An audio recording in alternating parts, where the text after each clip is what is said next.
Hare Krishna, everyone. Welcome back to the daily readings of Srila Prabhupada's books, right here in the live studios in the heart of Delhi, 54 Hymn Colony, the abode of Anantarupa Prabhu and Yamuna Jivana, his better half. And without further ado, we welcome all of you out there in cyberspace.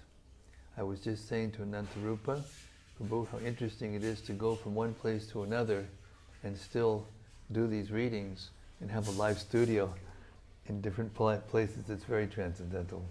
It's a wonderful feeling. So let's recite Srila Sanatana Goswami's prayer, glorification of Srimad-Bhagavatam, called the Srimad-Bhagavata Mahima Stotram. It's very deep, actually, and a very beautiful prayer, most beautiful one I've heard in all the literatures we've read. And plus, Sanatana Goswami was, not long before he wrote this, instructed by 2 months straight by Lord Chaitanya. He's the person that Lord Chaitanya spent most time with instructing. So anyway, his prayer is called Srimad-Bhagavata Mahima Stotram, and it goes like this.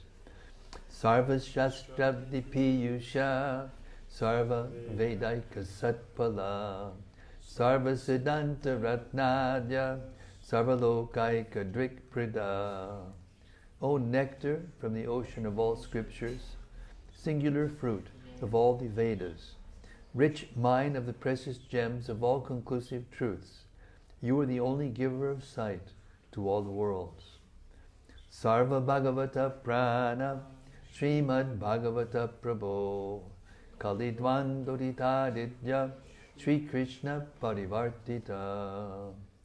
O life air of all the Supreme Lord's devotees, O Master Srimad Bhagavatam, you are the sun risen in the darkness of Kali. You are the exact image of Sri Krishna. Paramananda Pataya Prema Varshaksharayate Sarvada Sarvasevyaya Sri Krishnaya Namostume. I bow down to you who are supremely blissful to read. Your every syllable pours down a flood of prema. You can always be served by everyone. You are Sri Krishna himself. Madeka Bando Matsungin Madguru Mad Mahadana Mad Nishtadaka Mad Bhagya Mad Anandanamostute. My only friend, my constant companion, my spiritual master, my great wealth, my savior, my good fortune, my source of ecstasy, I bow down to you. Asadu Saduta Dayin Adini Chochata Kada Hanamuncha Kada Chinmam Premna Rit Kantayospura. O bestower of saintliness to the unsaintly, O exalter of the most fallen, please never leave me. Always appear in my heart and my voice with pure love. Om Namo Bhagavate Vasudevaya. Om Namo Bhagavate Vasudevaya. Om Namo Bhagavate Vasudevaya. So we've reached the 10th canto, chapter 51. That means I'm going to start a countdown, because when we get to chapter 60, we will have completed the whole Bhagavatam in this format, which is stunning, actually. I only thought about it recently. It was brought up to me by another devotee. Chapter 51, the deliverance of Mucukunda. This chapter describes how Lord Sri Krishna caused Mucukunda to kill Kalayavana with his harsh glance. And it also relates the conversation between Mucukunda and Lord Krishna. After placing his family members safely within the Dwarka fortress, Sri Krishna went out of Mathura. He appeared like the rising moon. Kalyavana saw that Krishna's brilliantly effulgent body matched Narada's description of the Lord, and thus the Yavana knew that he was the personality of Godhead. Seeing that the Lord carried no weapons, Kalyavana put his own weapons aside and ran toward him from behind, wanting to fight with him. Sri Krishna ran from the Yavana, staying just barely beyond Kalyavana's grasp at every step, and eventually leading him a long distance toward a mountain cave. As Kalyavana ran, he hurled insults at the Lord, but he could not grasp him, since his stock of impious karma was not yet depleted. Sri Krishna entered the cave, whereupon Kalyavana followed after him, and saw a man lying on the ground. Taking him for Sri Krishna, Kalyavana kicked him.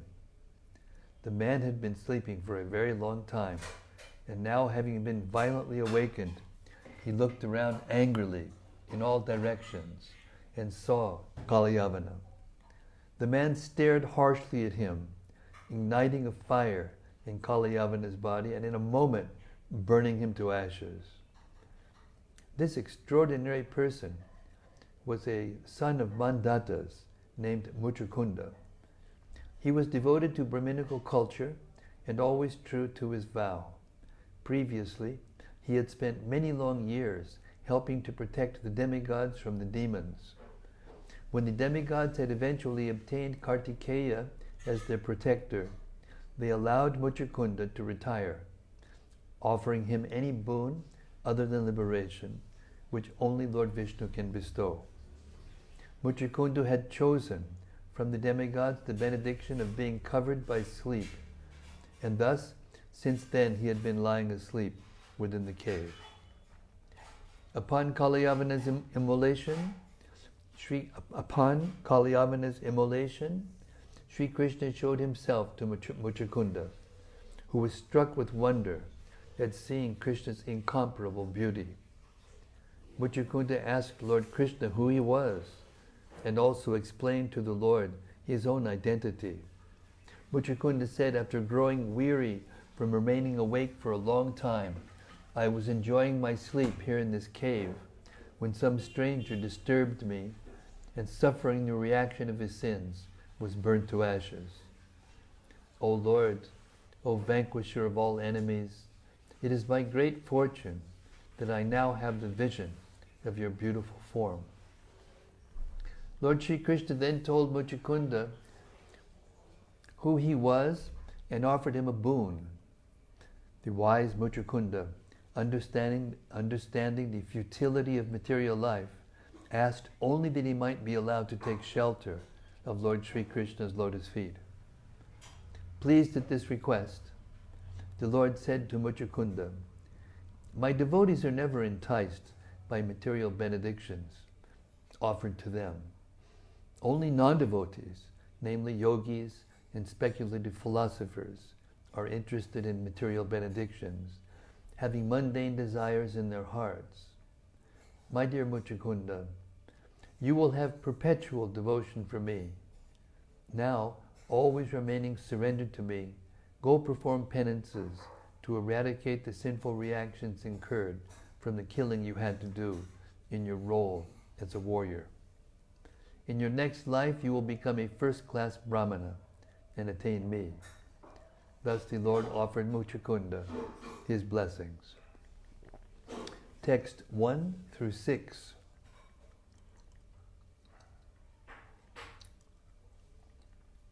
Shukadev Goswami said, Kalyavana saw the Lord come out from Mathura like the rising moon. The Lord was most beautiful to behold, and with his dark blue complexion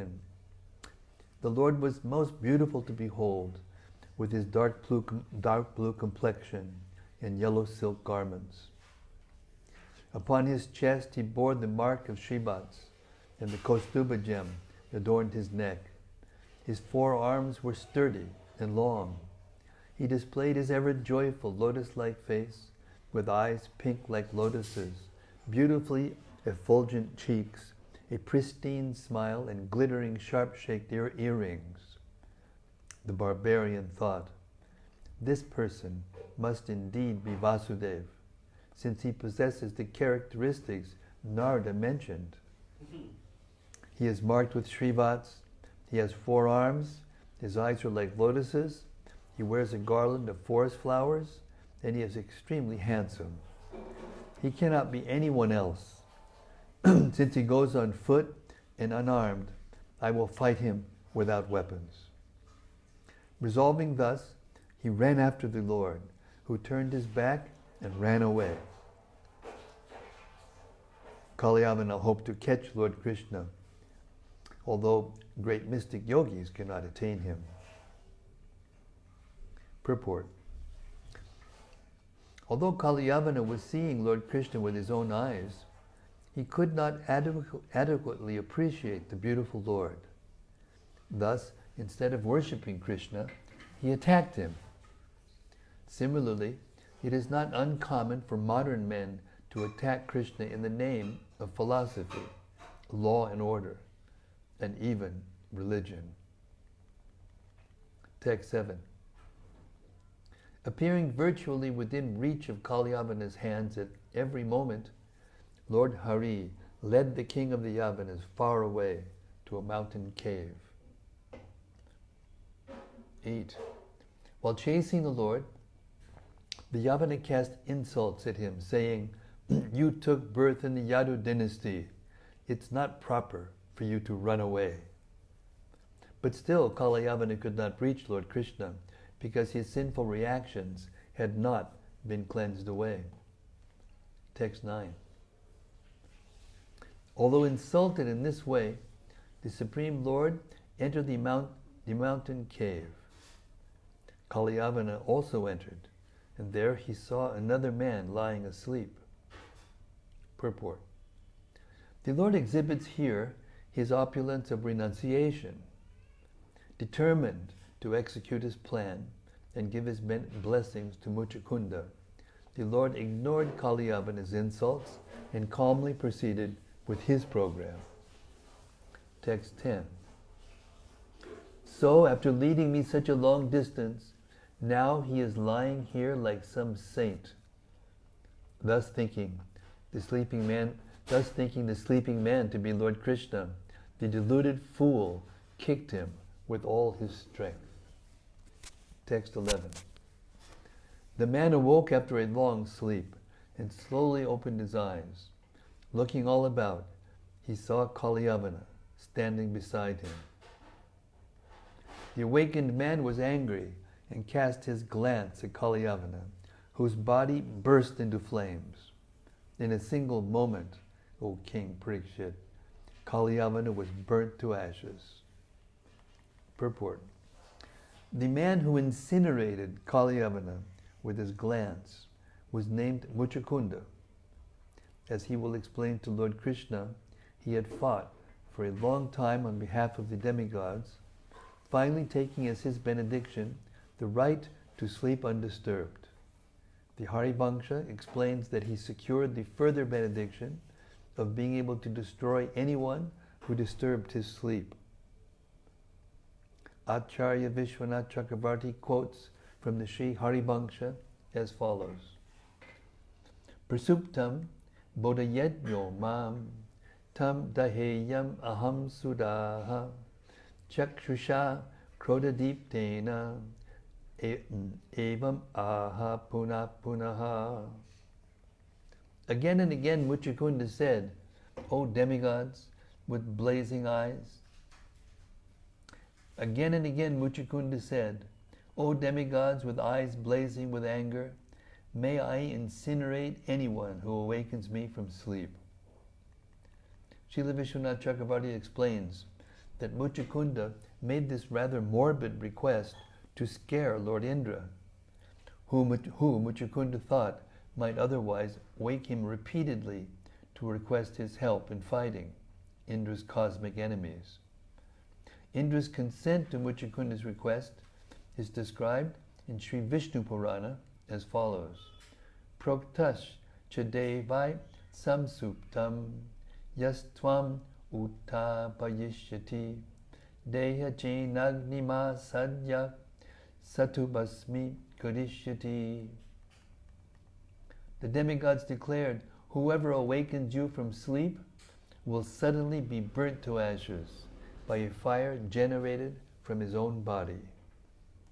Text 13.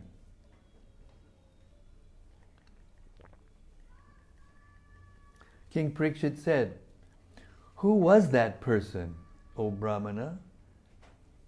To which family did he belong? And what were his powers? Why did that destroyer of the barbarian lie down to sleep in the cave? And whose son was he? 14. Shukadeva Goswami said, Mucukunda was the name of this great personality who was born in the Ikshwaku dynasty as the son of Mandata. He was devoted to Brahminical culture and always true to his vow in battle. 15. Begged by Indra and the other demigods to protect them when they were terrorized by the demons, Mucukunda defended them for a long time. When the demigods obtained Kartikeya as their general, they told Mucukunda, O king, you may now give up your troublesome duty of guarding us. 17. Abandoning an unopposed kingdom in the world of men, O valiant one, you neglected all your personal desires while engaged in protecting us. Text 18. The children, queens, relatives, ministers, advisors, and subjects who were your contemporaries are no longer alive. They have all been swept away by time. 19. Inexhaustible time, stronger than the strong, is the Supreme Personality of Godhead Himself. Like a herdsman moving his animals along, He moves mortal creatures as His pastime. Purport. The universe is created to gradually rectify the contaminated souls trying to exploit material nature. The Lord moves the conditioned souls along according to their karma through the various stages of spiritual rectification. Thus the Lord is like a herdsman. The word Pashupala literally means protector of animals, who moves the creatures under His protection to various pastures and watering spots in order to protect them and sustain them. A further analogy is that of a doctor who moves the patient under his care to various areas of a hospital for diverse kinds of examination and treatment. Similarly, the Lord brings us through the network of material existence in a gradual cleansing process so that we can enjoy our eternal life of bliss and knowledge as His enlightened associates. Thus, all of Mucukunda's relatives, friends, and co-workers had long ago been swept away by the force of time, which of course is Krishna Himself. Text 20. All good fortune to you. Now please choose a benediction from us. Anything but liberation, since only the infallible Supreme Lord Vishnu can bestow that.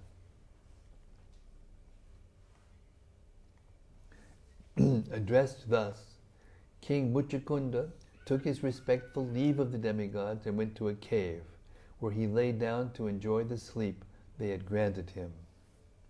Purport. Srila Bhaktisiddhanta Saraswati Thakur gives the following lines from an alternate reading of this chapter. These lines are to be inserted between the two halves of this verse. Nidram eva tato vavre saraja shamakarshitaha yak kaschin mamanirdraya bhangam kuryad surotamaha Sahi basmi babed ashu tuk tuk tash chasuraish tada swapam yatam yomad yetu bodayat tvam vachetanaha satvaya drishtamatrastu basmi babatuk tat chanat.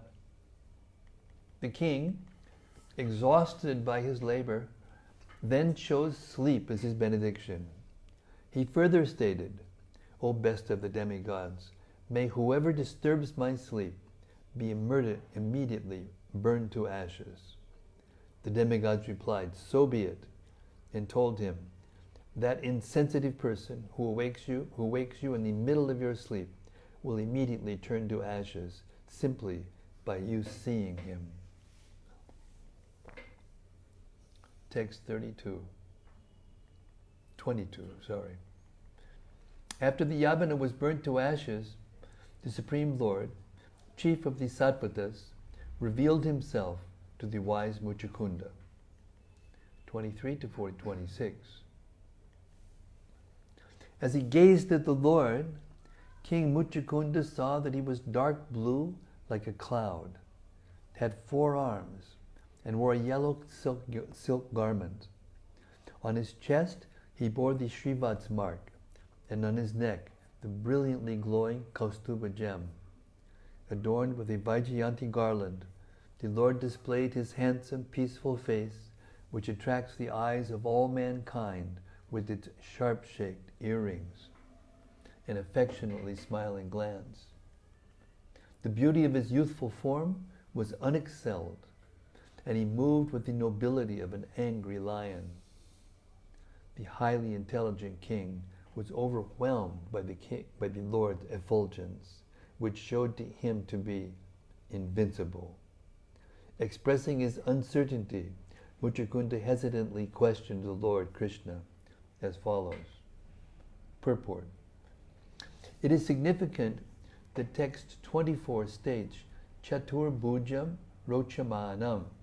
The Lord was seen in the beauty of his 4-armed form.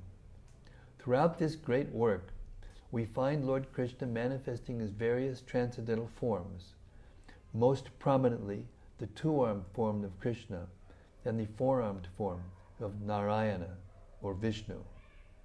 Thus there is no doubt that Krishna and Vishnu are non-different, or that Krishna is the original form of the Lord. These things are sometimes misunderstood, but the great acharyas, experts in spiritual science, have clarified the matter for us. God, in his original form, is not merely the creator, maintainer, and destroyer, or the punisher of conditioned souls, but rather the infinitely beautiful Godhead, enjoying in his own right, in his own abode. This is the form of Krishna, the same Krishna who expands himself into Vishnu forms for the maintenance of our bumbling world. Srila Jiva Goswami mentions that the word Shankita, having some doubt, indicates that Mucukunda was thinking, is this indeed the Supreme Lord? He expresses himself frankly in the following verses. Text 27. Sri Mukunda said, who are you who have come to this mountain cave in the forest, having walked on the thorny ground with feet as soft as lotus petals? Perhaps you are the potency of all potent beings, or perhaps you are the powerful god of fire, or the sun god, the moon god, the king of heaven, or the ruling demigod of some other planet. 29. I think you are the supreme personality among the 3 chief gods, since you drive away the darkness of this cave as a lamp dispels darkness with its light. Purport. Srila Vishwanath Chakrabarti points out that with his effulgence, Lord Krishna dispelled not only the darkness of the mountain cave, but also the darkness in Mucukunda's heart. In Sanskrit, the heart is sometimes metaphorically referred to as guha, cavern, a deep and secret place. Text 30. O best among men, if you like, please truly describe your birth, activities, and lineage to us, who are eager to hear. Purport. When the Supreme Lord descends to this world, he certainly becomes Nara Pungava, the most eminent member of human society. Of course, the Lord is not actually a human being, and Mucukunda's questions will lead to a clarification of this point. Thus, the term Shashu Shatam, to us who are sincerely eager to hear, indicates that Mucukunda is inquiring in a noble way for his own and others' benefit. Text 31. As for ourselves, O tiger among men, we belong to a family of fallen Kshatriyas, descendants of King Ikshwaku. My name is Mucukunda, my lord, and I am the son of Yovanashva. Purport.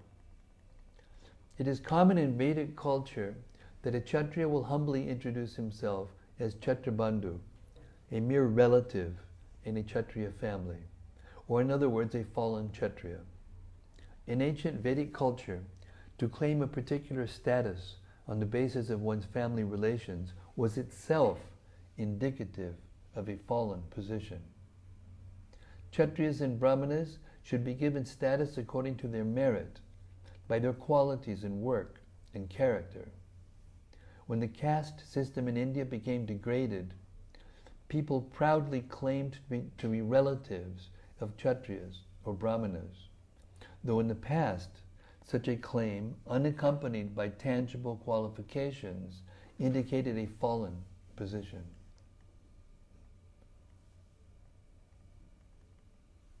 (32) I was fatigued after remaining awake for a long time, and my senses were overwhelmed by sleep.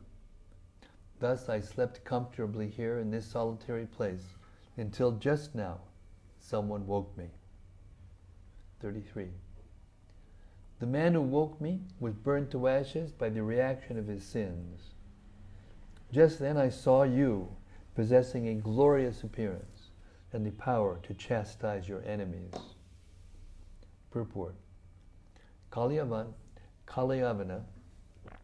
had declared himself the enemy of Sri Krishna and the Yadu dynasty. Through Mucukunda, Sri Krishna destroyed the opposition of that foolish barbarian. Text 34.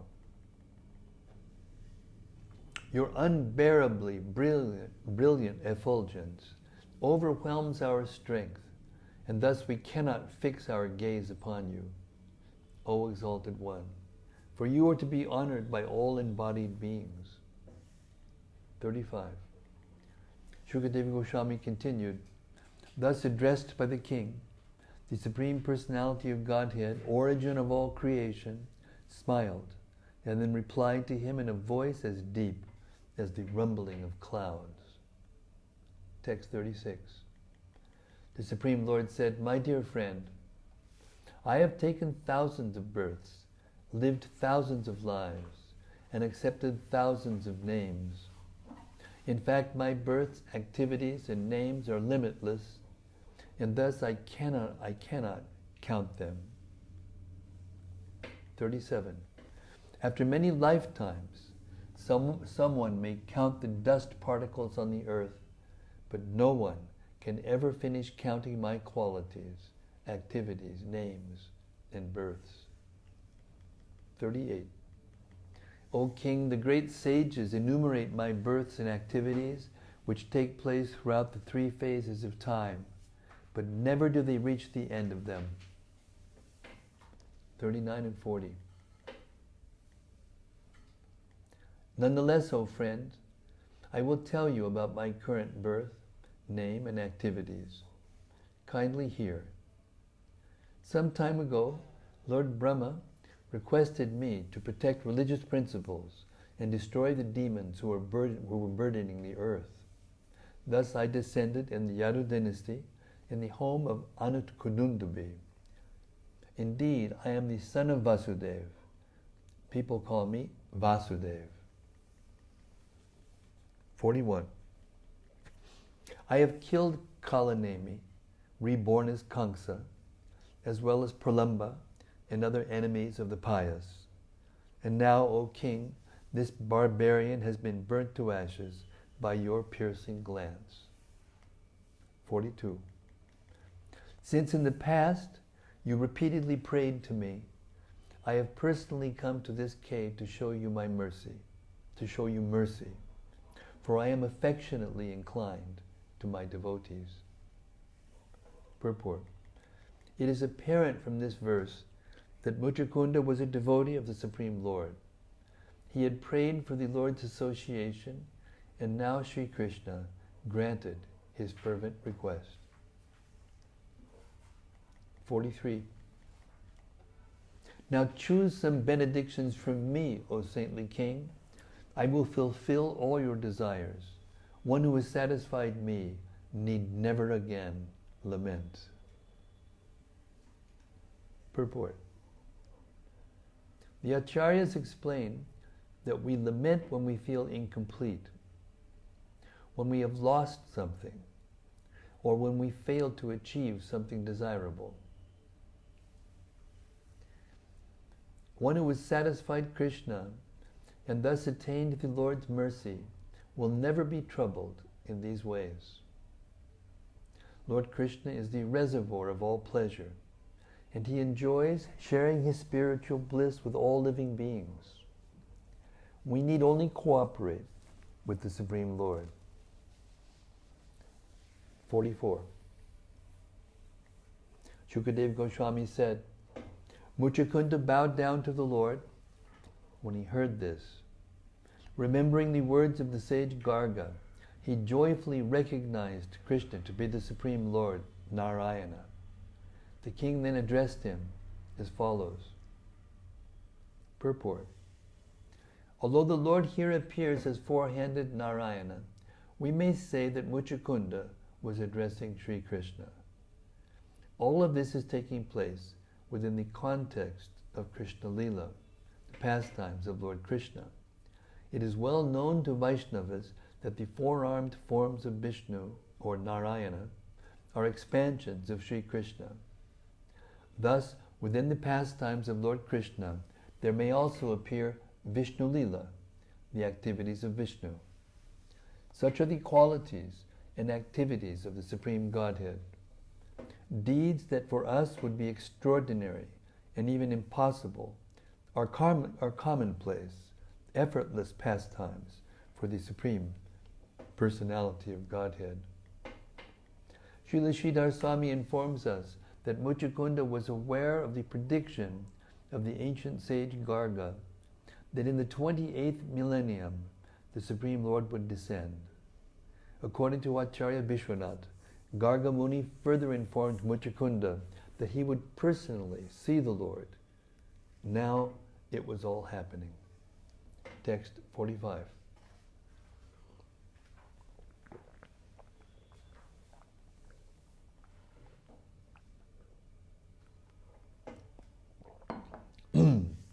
Sri Mucukunda said,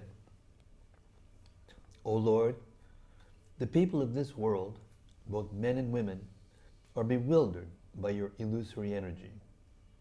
Unaware of their real benefit, they do not worship you, but instead seek happiness by entangling themselves in family affairs, which are actually sources of misery. Purport. Mucukunda immediately makes it clear that he is not going to ask the Lord for material blessings. He has advanced spiritually far beyond those who try to exploit religion for all kinds of material benefits. Artha means value, and the negation of this world, anartha, means that which is valueless or useless. Thus the term anartha-drik indicates those whose vision is focused on valueless things, who have not understood what actual artha or value is.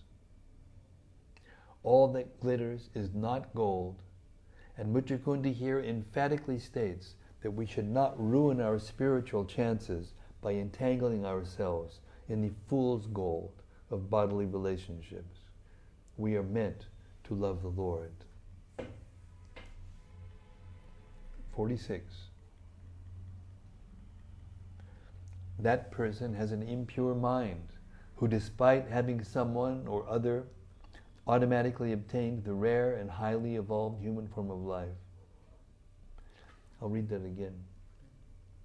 That person has an impure mind, who despite having somehow or other automatically obtained the rare and highly evolved human form of life, does not worship your lotus feet.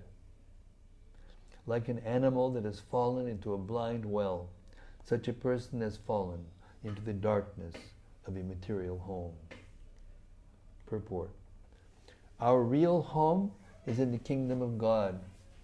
Despite our tenacious determination to remain in our material home, death will rudely eject us from the theater of material affairs. To stay at home is not bad, nor is it bad to devote ourselves to our loved ones, but we must understand that our real home is eternal in the spiritual kingdom. The word ayatnata indicates that human life has been automatically awarded to us. We have not constructed our human bodies, and therefore we should not foolishly claim, this body is mine. The human form is a gift of God and should be used to achieve the perfection of God consciousness. One who does not understand this is asanmati, possessed of dull, mundane understanding. Text 47. I have wasted all this time, O unconquerable one, becoming more and more intoxicated by my domain and opulence as an earthly king, misidentifying the mortal body as the self, becoming attached to children, wives, treasury, and land. I suffered endless anxiety. Purport. Having in the previous verse condemned those who misuse the valuable form of life for mundane purposes, Mucukunda now admits that he himself falls into this category.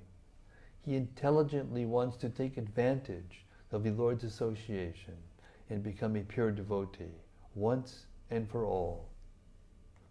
Text 48. With deep arrogance, I took myself to be the body, which is a material object like a pot or a wall. Thinking myself a god among men, I traveled the earth surrounded by my charioteers, elephants, cavalry, foot soldiers, and generals, disregarding you in my deluding pride. Text 49. A man obsessed with thoughts of what he thinks needs to be done, intensely greedy and delighting in sense enjoyment, is suddenly confronted by you, who are ever alert. Like a hungry snake licking its fangs before a mouse, you appear before him as death. Purport. We may note here the contrast between the words pramatam and apramata. Those who are trying to exploit the material world are pramata, deluded, bewildered, maddened by desire. But the Lord is apramata, alert, sober, and unbewildered. In our madness we may deny God or His laws, but the Lord is sober and will not fail to reward or punish us according to the quality of our activities. Text 50. The body that at first rides high on fierce elephants or chariots adorned with gold and is known by the name King, is later by your invisible power of time called feces, worms, or ashes. Purport.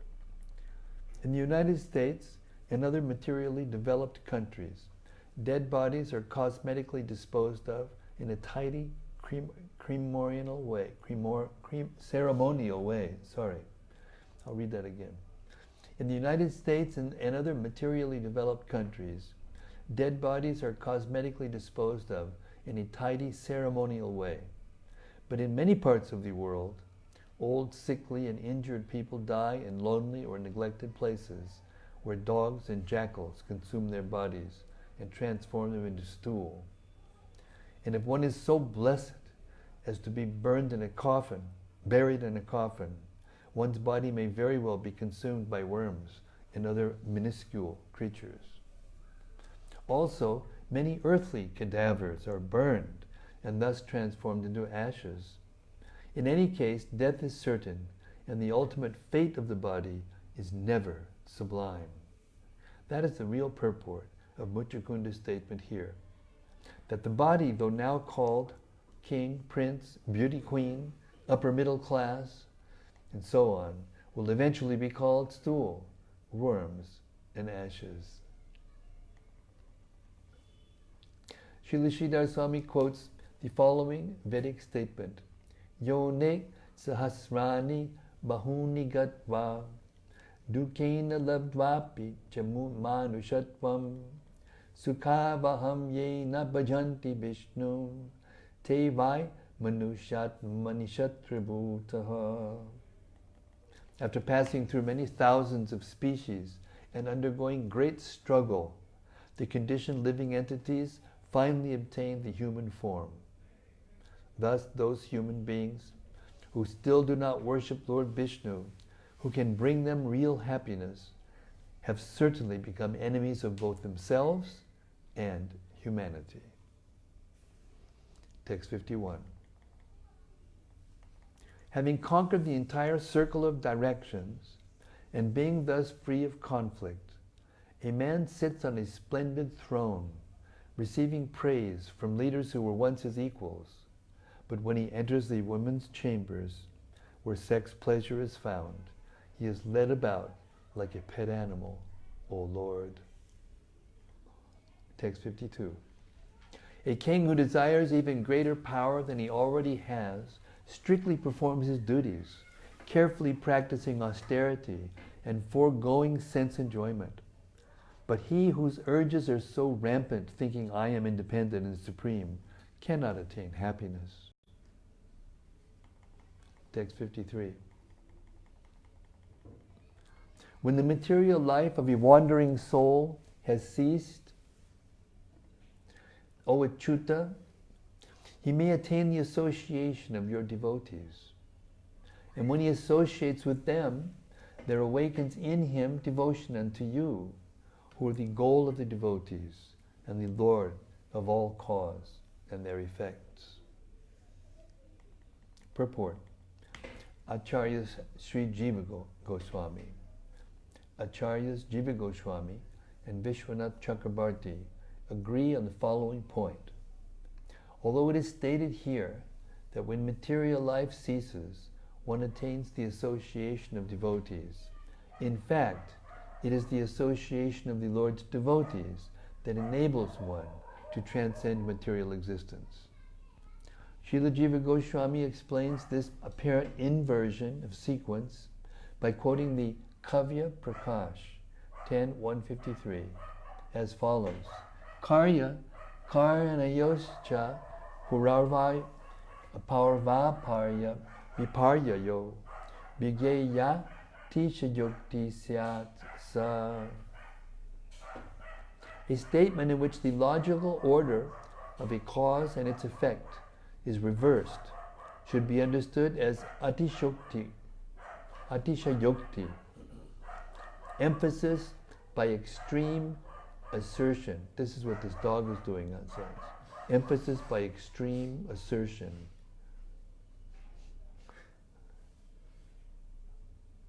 Oh good, I shut him up. A statement in which the logical order of a cause and its effect is reversed should be understood as atishayukti, emphasis by extreme assertion. Srila Jiva Goswami cites the following commentary on this statement: Karanasya shigra kartitam kartum karyasya purvam uktau. To express the swift action of a cause, one may assert the result before the cause. In this connection, Srila Vishwanath Chakravarti points out that the merciful association of the Lord's devotees makes possible our determination to become Krishna conscious. And the Acharya agrees with Srila Jiva Goswami that this verse is an instance of Atishayokti. Text 54. My Lord, I think you have shown me mercy, since my attachment to my kingdom has spontaneously ceased. Such freedom is prayed for by saintly rulers of vast empires who desire to enter the forest for a life of solitude. Text 55. O all-powerful one, I desire no boon other than service to your lotus feet, the boon most eagerly sought by those free of material desires. O Hari, what enlightened person who worships you, the giver of liberation, would choose a boon that causes its own bondage? Purport. The Lord offered Mucukunda anything he desired, but Mucukunda desired only the Lord. This is pure Krishna consciousness. Text 56. Therefore, O Lord, having put aside all objects of material desire, which are bound to the modes of passion, ignorance, and goodness, I am approaching you, the Supreme Personality of Godhead, for shelter. You are not covered by mundane designations. You are not covered by mundane designations. Rather, you are the Supreme Absolute Truth, full in pure knowledge and transcendental to the material modes. Purport. The word nirgunam here indicates that the Lord's existence is beyond the qualities of material nature. One might argue that Lord Krishna's body is made of material nature, but here the word advayam refutes that argument. There is no duality in Lord Krishna's existence. His eternal spiritual body is Krishna, and Krishna is God. Text 57. For so long I have been pained by troubles in this world, and have been burning with lamentation. My 6 enemies are never satiated, and I can find no peace. Therefore, O giver of shelter, O Supreme Soul, please protect me. O Lord, in the midst of danger I have by good fortune approached your lotus feet, which are the truth, and which thus make one fearless and free of sorrow, abhaya. Text 58. The Supreme Lord said, O Emperor, great ruler, your mind is pure and potent. Though I enticed you with benedictions, your mind was not overcome by material desires. 59. Understand that I enticed you with benedictions just to prove that you would not be deceived. The intelligence of my unalloyed devotees is never diverted by material blessings. Test 60. The minds of non-devotees who engage in such practices as pranayama are not fully cleansed of material desire. Thus, O King, material desires are again seen to arise in their minds. 61. Wander this earth at will, with your mind fixed on me. May you always possess such unfailing devotion for me. 62. Because you followed the principles of a Kshatriya, you killed living beings while hunting and performing other duties. You must vanquish the sins thus incurred by carefully executing penances while remaining surrendered unto me. 63. O King, in your very next life, you will become an excellent Brahmana, the greatest well-wisher of all creatures, and certainly come to me alone. Purport. Sri Krishna states in the Bhagavad Gita 5:29, Suridam sarvabhutanam gyatva mam shantim richjati. A person attains peace by understanding me to be the well-wishing friend of all living beings. Lord Krishna and his pure devotees work together to rescue the fallen souls from the ocean of illusion. This is the real purport of the Krishna consciousness movement. I'll read that last part again, it's so nice, unless someone objects. Lord Krishna and his pure devotees work together to rescue the fallen souls from the ocean of illusion. This is the real purport of the Krishna consciousness movement. Thus end the purports of the humble servants of His Divine Grace, A.C. Bhaktivedanta Swami Prabhupada, to the 10th canto, 51st chapter of Srimad-Bhagavatam, entitled The Deliverance of Mucukunda. Jai Mucukunda ki jai, Halayavana boo, Shri Krishna ki jai, well done, well done, well done. You did all kinds of things at once. Krishna, the best manager of the universe. He gets everything done. By doing one thing, he does so many things. He didn't want to touch Kalyavana, so he just had Mucukunda. No. Yeah. There was a story behind it. I don't remember the exact details, but he was born by a person who wanted revenge over the Yadus. And when he came out and grew up, he inquired from everyone who was the most powerful, And Narada Muni told him, he's always involved in everything. He told him that the Yadus are the most powerful. And then he explained to him Krishna's form, what he looked like. So therefore he was fate, then providence drew him into the spider's web, Krishna's mercy. It's surprising. We're having our reflections with our magic, with our magic open mic.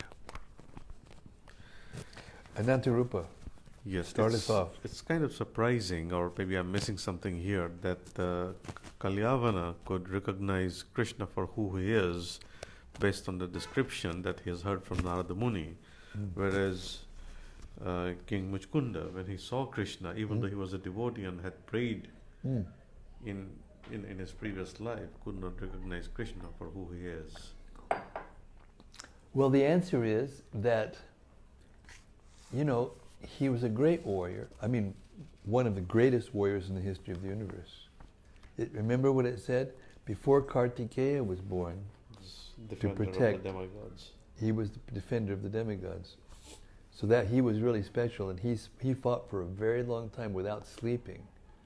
And he killed lots of people, killed animals, did all kinds of things as a king. And you remember what Krishna said? You've done all these things, now you have to go and do austerities, But he gave him the benediction that he'd be successful. But still he had to go through that. It's kind of like, we have to take the initiative ourselves to do something, We can't, the benediction doesn't just mean, okay, blessing, now this is going to happen to you, although it does sometimes. But generally speaking, the devotee ends up doing even more. Like Dhruva Maharaj, look what he did. He lived 36,000 years and enjoyed all kinds of things, but he had to be the king and he had to take care of so many responsibilities. So yeah, it's in one sense it's a little odd, but in another sense, he just woke up from sleeping. It doesn't say exactly how long he was sleeping. A very long time. He may have been disoriented. He was in ignorance. Sleep means ignorance. Oh. woke up, he had got the benediction that anybody that he saw that woke him up untimely would be burned to ashes. And then, he's like, and then he sees Krishna, and he's so beautiful. He wasn't oriented, And, he was doing such intense warring activity. He just didn't have the acumen to see Krishna immediately. But he very quickly, didn't he? He had done so much service to the demigods, he was pious at the same time. I think the lesson is that you have to become pure to see Krishna, to actually see Krishna. I mean, so many people saw Krishna when he was present and didn't understand who he was. So many people. We just heard about how Krishna went into Mathura, and some devotees some were like rascals, and he just dealt with them according to the way they were treating him, one after another. Benedicted one, killed another one. Didn't care at all for the law of the so-called king, Kamsa. What did he care? Nothing.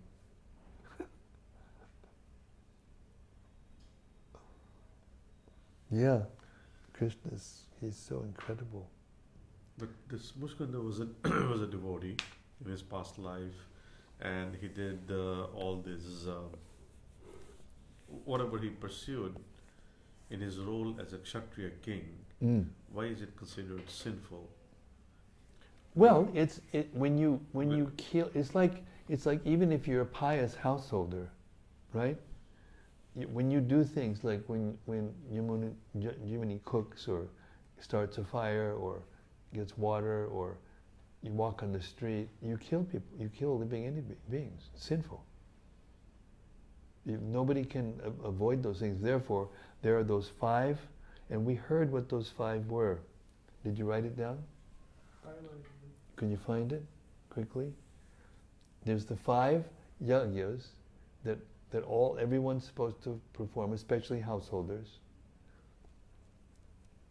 And I always wondered what they were. And these purports are really nice, done by my God brothers.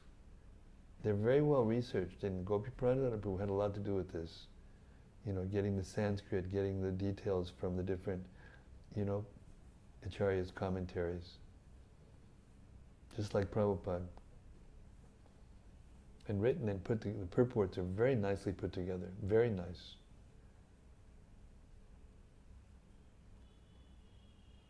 He's looking for it.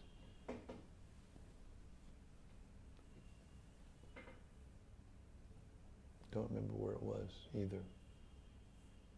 You read it yesterday? Maybe not. Maybe it was the day before yesterday or the day before that.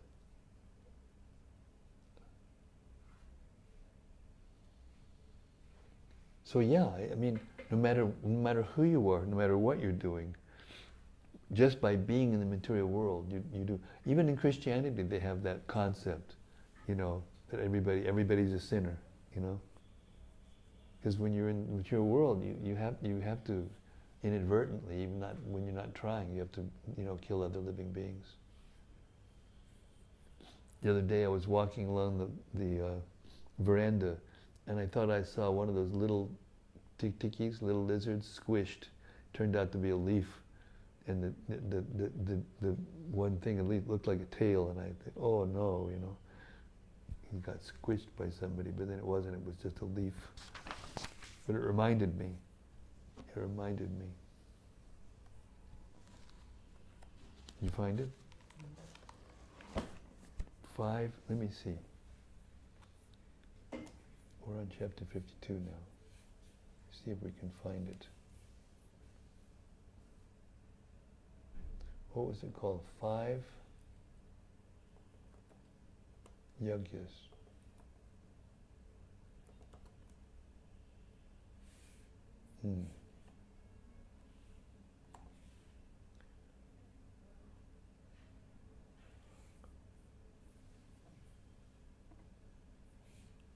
Srimad-Bhagavatam. 10. 5 Mahayagyas. The 5 Mahayagyas. Got it. The 5 Mahayagyas, or great sacrifices, are defined as follows. Pato homash, chatidinam, sarparya, tarpanam bali. Reciting the Vedas, offering oblations into the sacrificial fire, waiting on guests, making offerings to the forefathers, and offering a share of one's food to living entities in general.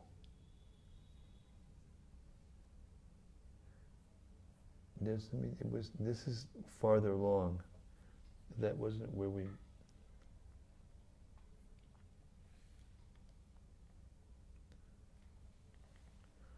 But here it is. Srila Prabhupada comments as follows in these sacrifices. Quote, in another palace, Krishna was found performing the Pancha Yagya sacrifice, which is compulsory for a householder. This yagya is also known as Pancha Suna. Knowingly or unknowingly, everyone, specifically the householder, is committing 5 kinds of sinful activities. When we receive water from a water pitcher, we kill many germs that are in it. Similarly, when we use a grinding machine or take foodstuffs, we kill many germs. When we're sweeping the floor or igniting a fire, we kill many germs. When we walk on the street, we kill many ants and other insects. Consciously or unconsciously, in all our different activities we are killing.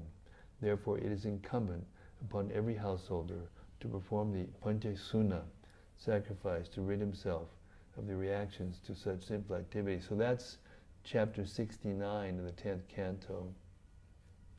So that means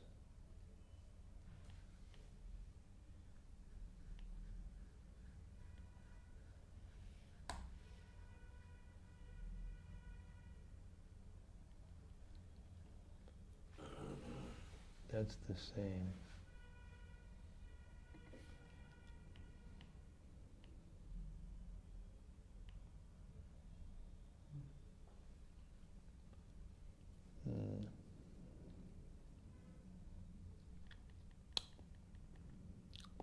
Anyway, it was the way it was written was very nice in that one place that we heard it, because it was talking about you have to satisfy the forefathers, other living beings, guests, like that. There were 5 categories of persons: sages, and these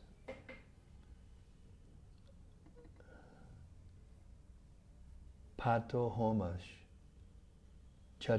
chatitinam, sarparya, tarpanam bali. So reciting the Vedas satisfies the sages, offering oblations into the sacrificial fire to demigods, waiting on guests,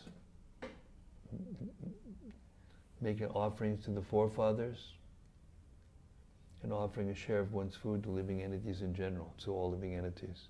So you have the 5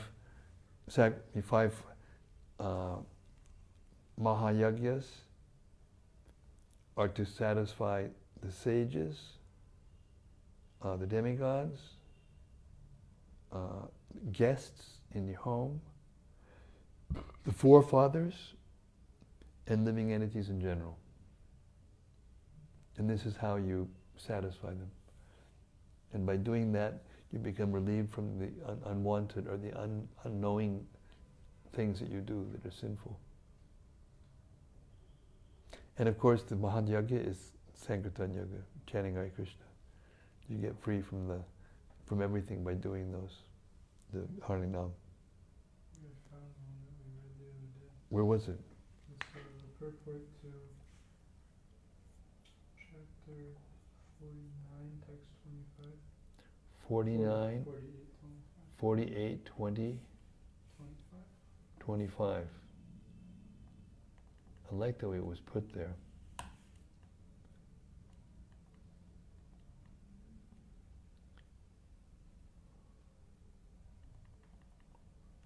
The five daily sacrifices enjoined for a householder are: 1. Sacrifice to Brahman by studying the Vedas, sacrifice to the forefathers by making offerings to them. 3. Sacrifice to all creatures by putting aside a portion of one's meals. 4. Sacrifice to human beings by extending hospitality. And 5. Sacrifice to the demigods by performing fire yagas, sacrifices and follows, and so on. That's it. Thank you very much.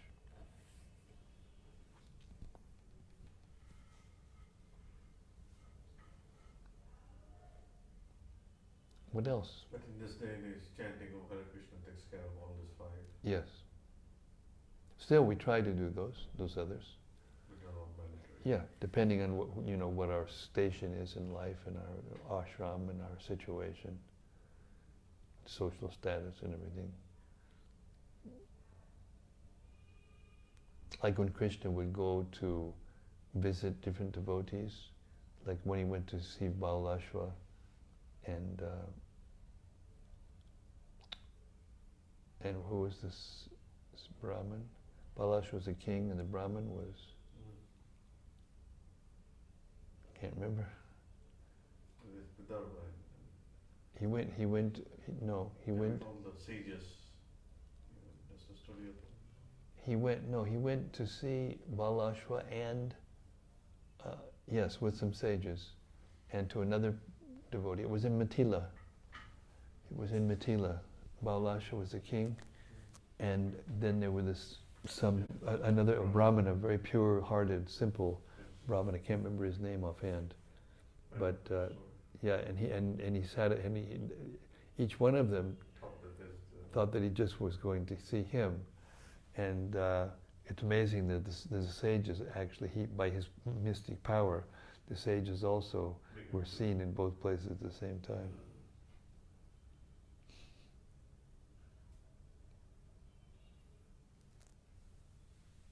So it's not by achieving some kind of external facility or not that you get the mercy of the Lord. It's by devotional service. Bhaktyamam abhijanate yavanyascha smitadvita. Only by devotional service I am to be known as I'm standing before you. So, only, as far as I can remember, Prabhupada explained that only a few could actually understand who Krishna was when he appeared on the earth. Most persons weren't qualified. Of course, he liberated people anyway, just by his presence or just by them seeing him, but not that many people could understand who he actually was. If I remember right, and I'm sketchy here, so I'm not repeating statement, Prabhupada uses the word a handful of people. Yeah. Yes, he did. It was a handful. It was only a small number that actually understood who he was and acted like it. There were some who understood he was, like Dhritarashtra. We talked about that at lunch. He understood who Krishna was, but he couldn't hear. Couldn't surrender. Bhakti Vidyapurna Maharaj in a class actually made a statement that somebody asked him how many people knew Krishna as who? Krishna, Bhakti Vidyapurna Maharaj. Uh-huh. And he gave a number, very few actually, a few dozens or something. Yeah, I don't remember exactly. But in the grand scheme of things, if you think about how many millions were killed in the battle of Kurukshetra, how big the Yaduvamsha was, all the wars he had fought, all the places he went to, really very, very few people in the grand scheme of things. That's right. Could know, understand and appreciate who That's right. Lord Krishna really was. That's right. The Brajavasis were in a unique, completely unique situation because they didn't understand, but they did understand more than anyone else. Because he was doing things right in front of their eyes that no one else but God could do, and yet he arranged that it didn't affect their love, the sweetness of their love. They knew everything. They had the most opulent place. I mean, the cow barns in Braja are more opulent than any of the buildings in the universe, even in Vaikuntha. The buildings are made of touchstone gems that you can't find in the material world.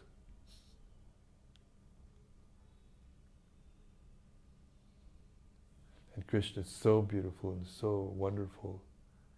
I was thinking, one of the things that I thought while we were reading this pastime was that if we're actually Krishna conscious, I mean really if we love Krishna, then we will like to hear everything about Krishna.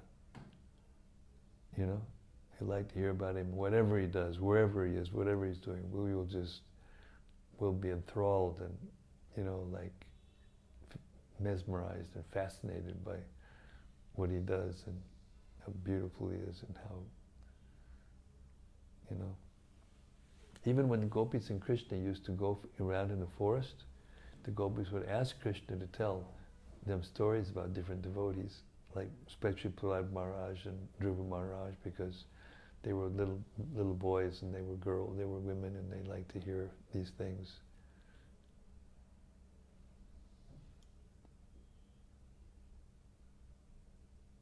Thank you. Hare Krishna.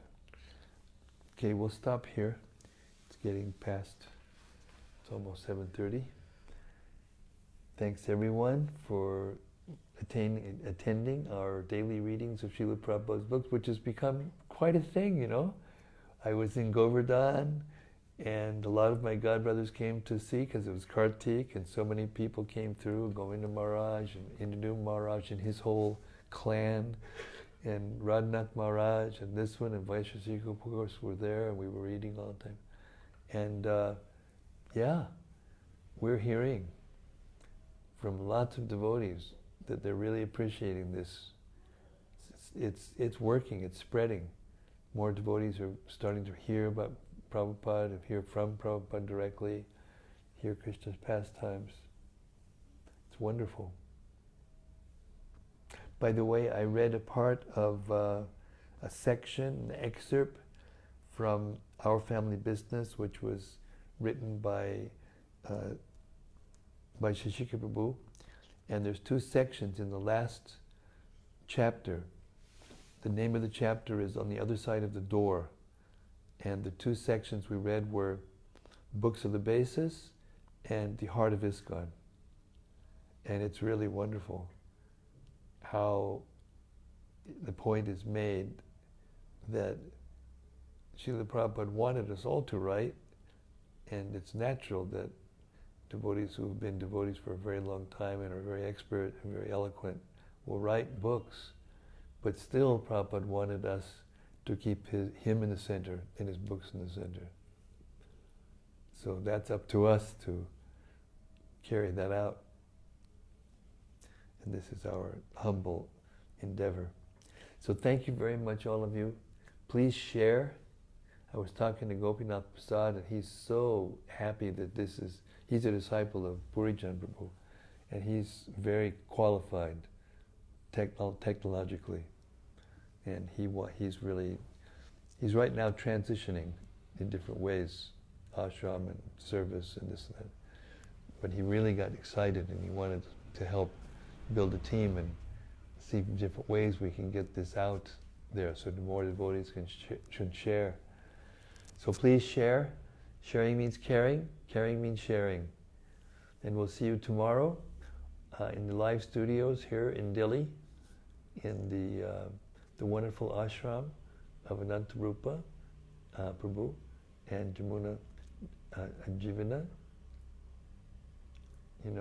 Devi Dasi, who puts us up and treats it. I mean, we had a meal today, it was the best meal I ever had. And Krishna's just, he's always working overtime to take care of us. It's amazing. It's truly amazing. Okay, see you tomorrow night in Delhi, 6 o'clock, Indian Standard Time. Hare Krishna. Gaur Premanandi, Hari Hari Bo, Hare Krishna.